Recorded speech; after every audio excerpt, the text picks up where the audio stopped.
dug a little bit further, and I found out what the story behind the song was, and it's quite a powerful story. It was written by Matthew West, a popular Christian musician, and he gets fan letters, as most popular musicians do. We don't get any letters, so you better start sending us letters. We want letters.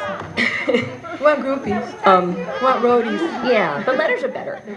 Anyway, he got this letter from this woman named Renee, who had 4 children, 2 twin girls.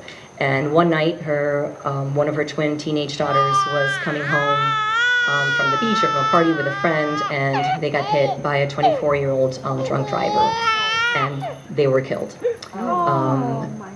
The woman obviously was devastated. We hear about this kind of thing all the time. She was moved to send a letter to Matthew West just with her story, and just, I guess she was a fan of his and just wanted to share it.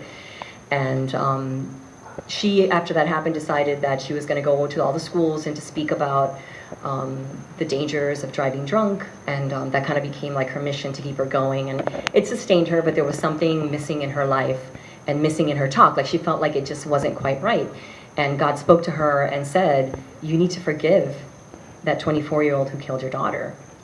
Imagine how difficult that would have been. But she did it, and she wrote to him in jail and told him that he was forgiven, and soon enough members of her family started to forgive this young man and actually kind of welcomed him into their family.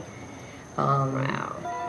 And he changed his life. Obviously, he couldn't even forgive himself, but he received the Lord as a Savior, and he just turned his life all around. And she even went to the step further of going to court on behalf of this young man and got his sentence reduced from 20 years to 11 years.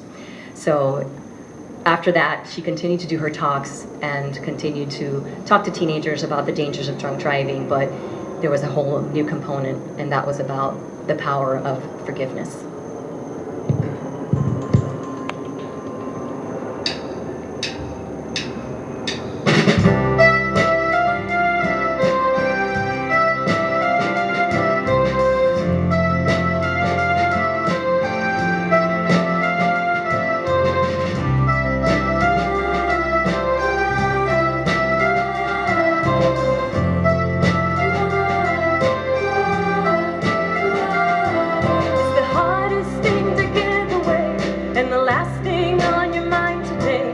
It always goes to those who don't deserve.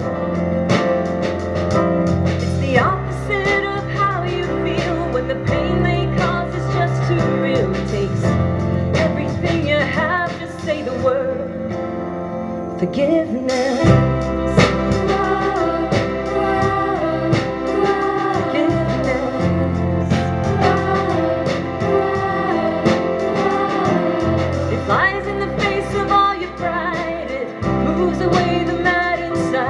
It's always anger's own worst enemy. Even when the jury and the judge say you got a right to hold a grudge, it's the whisper in your ear saying set it free. Forgiveness.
It'll clear the bitterness away. It can even set a prisoner free.